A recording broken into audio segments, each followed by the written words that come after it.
A continuación, ¿qué pasa de norte a sur?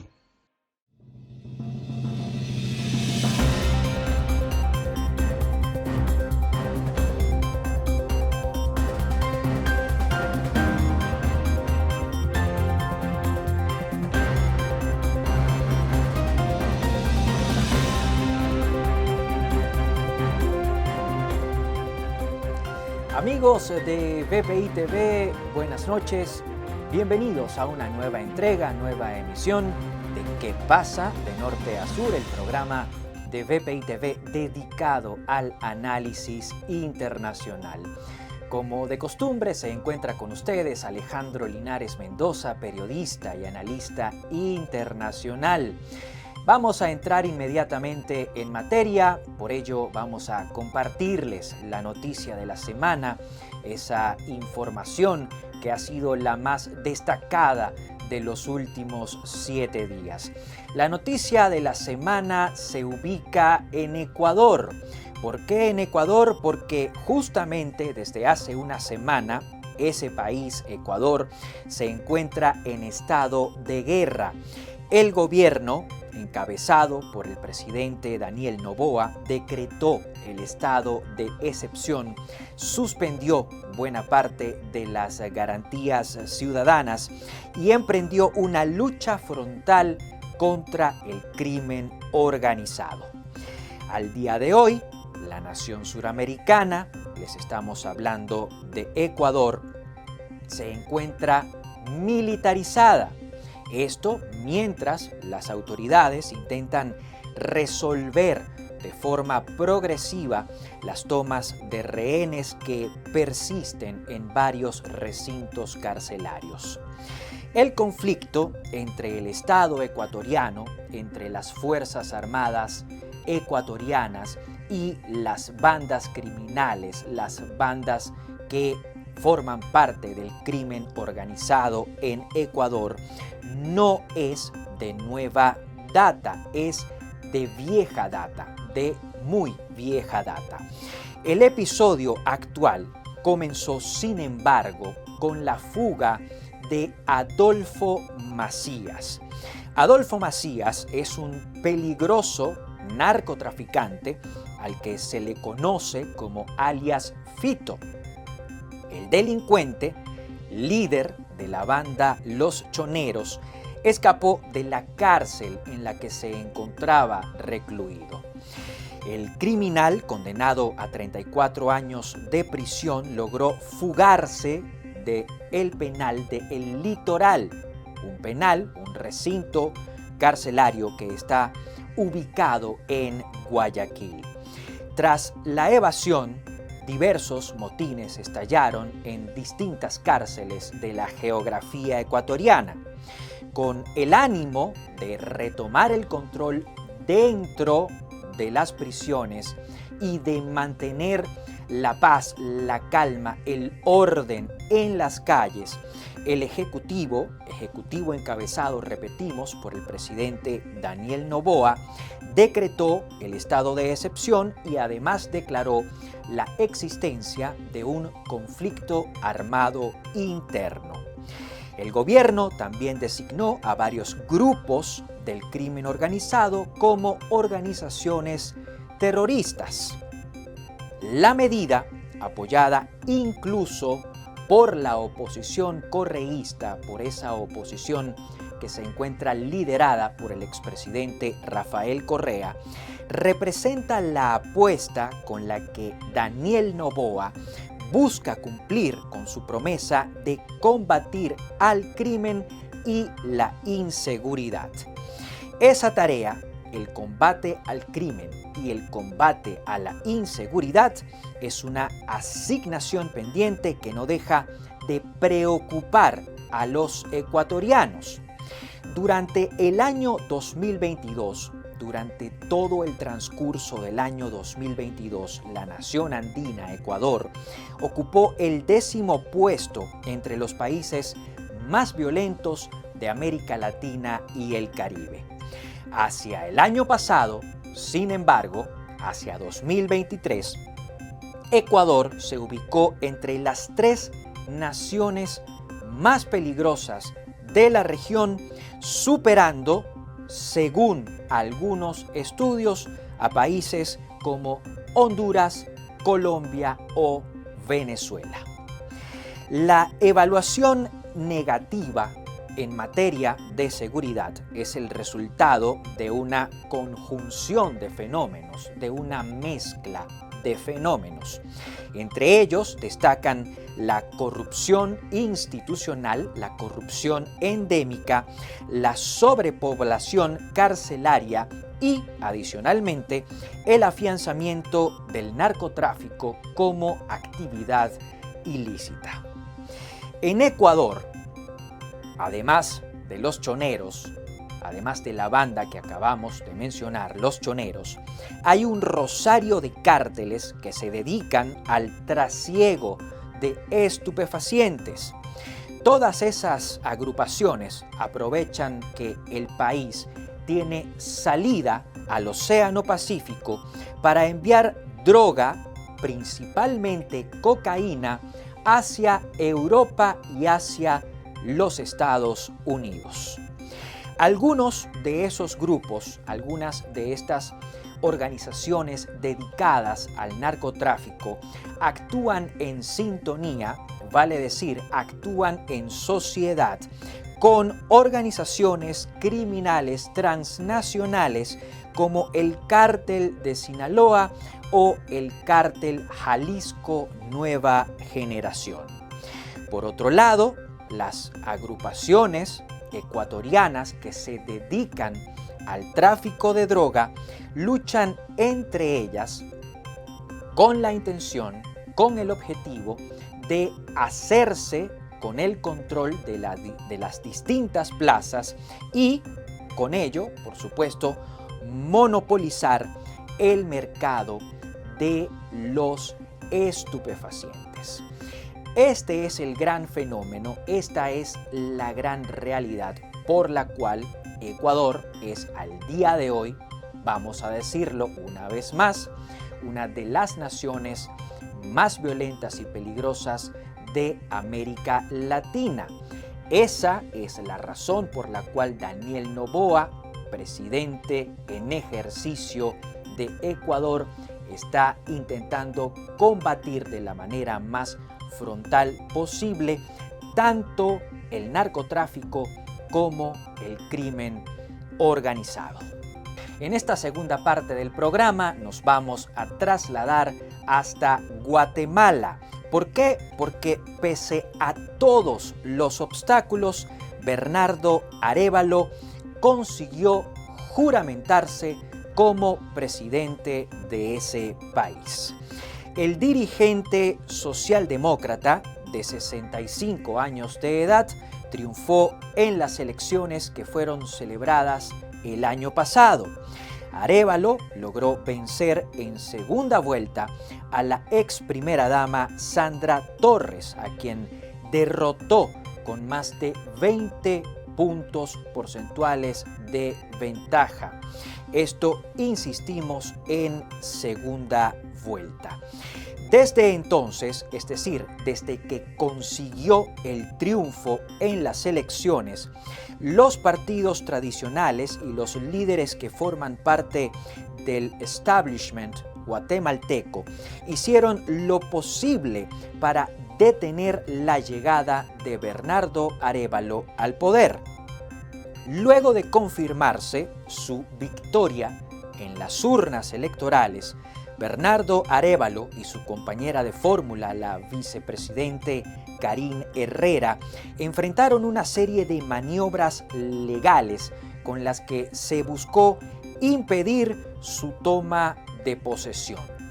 En el camino, tanto Arévalo como Herrera tuvieron que sortear allanamientos a sus respectivas inmunidades, intentos de judicialización y además tuvieron que superar ataques de la Fiscalía General a las autoridades electorales que, por cierto, avalaron la victoria de Arévalo y de su compañera de fórmula en los comicios presidenciales de 2023.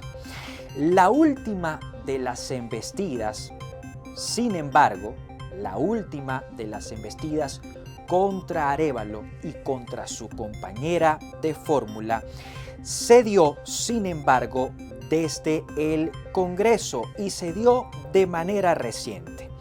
Allí, los diputados de oposición dilataron lo más posible la designación de la junta directiva que tenía la responsabilidad de juramentar al presidente.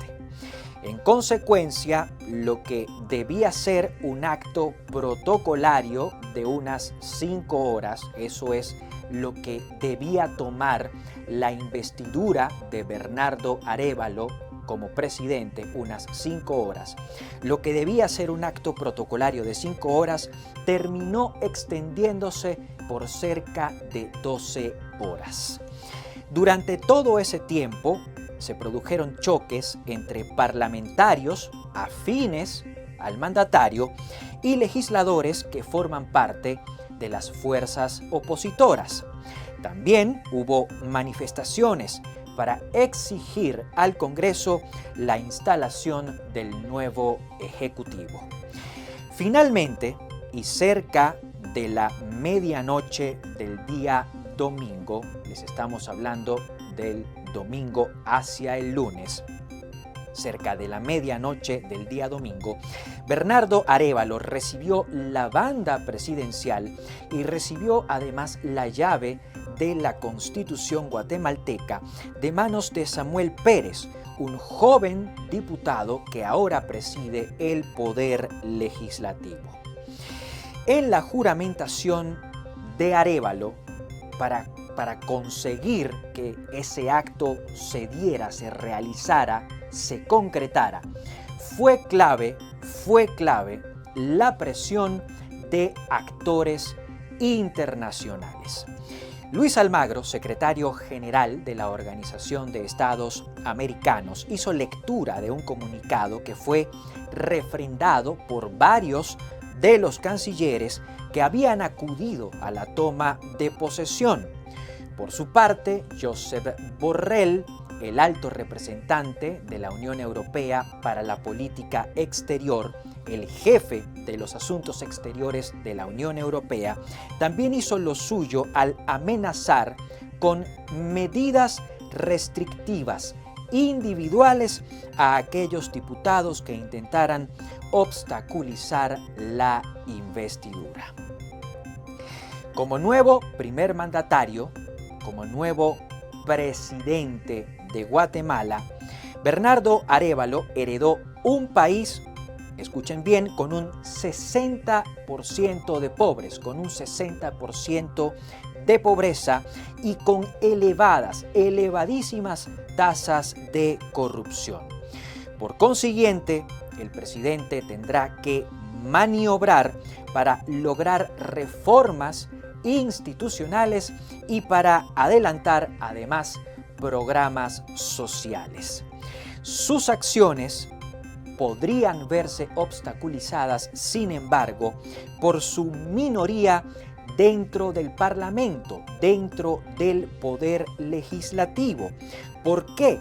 Porque de 160 diputados que conforman la Cámara, que conforman ese órgano unicameral, el Congreso de Guatemala, Semilla, la organización política, el partido político de Bernardo Arévalo, tiene tan solo 23 asientos. Es decir, Arévalo cuenta con 23 diputados de un total de 160. Esto le va a llevar a gobernar con un parlamento en contra, con un Congreso en contra, y ello podría dificultar, reiteramos la idea, las reformas institucionales y los programas sociales que seguramente va a querer adelantar el presidente Arévalo.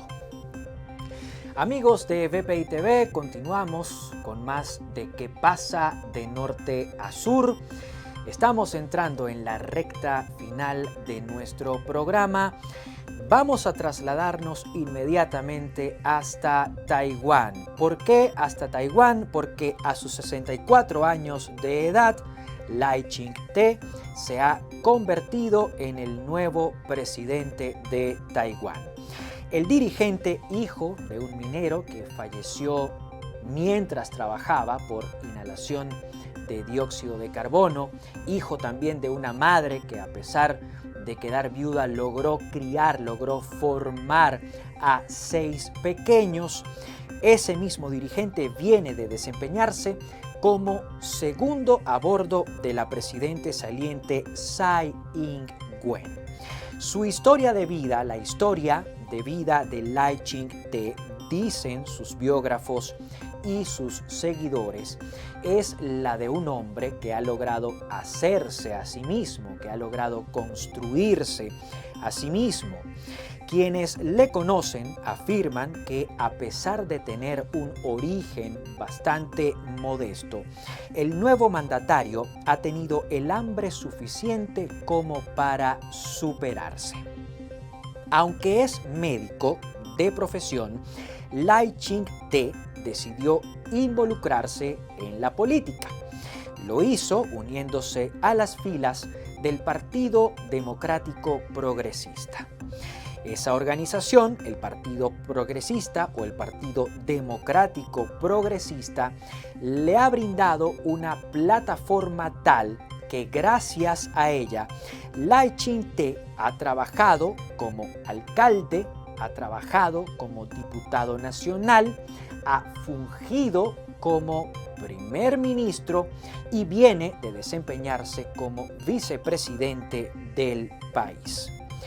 Su triunfo en las elecciones del pasado sábado, en las elecciones del pasado fin de semana, supone una continuidad. Muchos esperan que el nuevo dirigente mantenga las políticas implementadas por la presidente Tsai Ing-wen. Sin embargo, algunos conocedores han apuntado que pese a trabajar en conjunto como vicepresidente y presidente, Lai Ching-te y Tsai Ing-wen no necesariamente son parecidos y por tanto no necesariamente van a tener el mismo estilo de gobierno. La presidente que está por dejar el cargo tiene un perfil muy reservado y tecnócrata. De igual forma, durante sus 8 años de gestión, optó por acercarse a la prensa únicamente en las ocasiones necesarias. El presidente entrante es, por su parte, mucho más proclive a mezclarse con los ciudadanos, a mezclarse entre la ciudadanía. Lai Ching-te exhibe además una facilidad de palabra que le permite conectar de manera más sencilla y más directa con su audiencia. Esa ligereza con las palabras, que hasta ahora ha sido un punto a favor para Lai Ching-te, podría convertirse, sin embargo, en un arma de doble filo. En el pasado, el dirigente Lai Ching-te se describió como un trabajador pragmático por la independencia de Taiwán. De manera más reciente, en su primer discurso como mandatario electo, Lai Ching-te dijo que está dispuesto a proteger a Taiwán de las amenazas continuadas de China. Este tipo de palabras, este tipo de declaraciones han generado protestas por parte de Pekín, pues hay que recordar que China y que el régimen que hoy es conducido por el presidente Xi Jinping reclaman, reivindican a Taiwán como parte de su territorio. Ahora bien, dado que el actual presidente o el presidente entrante de Taiwán se ha manifestado a favor de la independencia de ese país, muchos piensan y otros tienen incluso el temor de que el nuevo dirigente emprenda acciones para separar a Taiwán de manera definitiva de China. Una movida de ese tipo, una acción de ese tipo, sería, sin embargo, poco acertada. ¿Por qué? Porque en la actualidad China es una potencia económica, es de hecho la segunda economía más importante del planeta, pero China también es una potencia militar. De hecho, sus fuerzas armadas superan en número a las también poderosas Fuerzas Armadas estadounidenses. El músculo militar chino es de tal magnitud que pudiese, y así lo ha demostrado, bloquear por aire y por mar el acceso a la isla de Taiwán. Por tal motivo, intentar una posible independencia de Taiwán derivaría en una invasión y en una toma de la isla por parte de China, por parte del régimen que gobierna y que controla desde Pekín. Y aunque Estados Unidos, que respalda a los taiwaneses, estaría de por medio, la verdad es que Washington no está interesado, al menos en este momento, en entrar en una confrontación con Pekín ni con sus fuerzas militares. Así está la situación en Taiwán luego de la elección de Lai Ching-te como nuevo presidente del país. Lai Ching-te va a tener que ser muy cuidadoso, medir muy bien sus palabras para no provocar a China ni a sus autoridades. Finalizamos de esta forma, de esta manera, esta entrega de qué pasa de norte a sur. Como de costumbre, hasta este momento estuvo con ustedes Alejandro Linares Mendoza. Acompañarles siempre será un placer.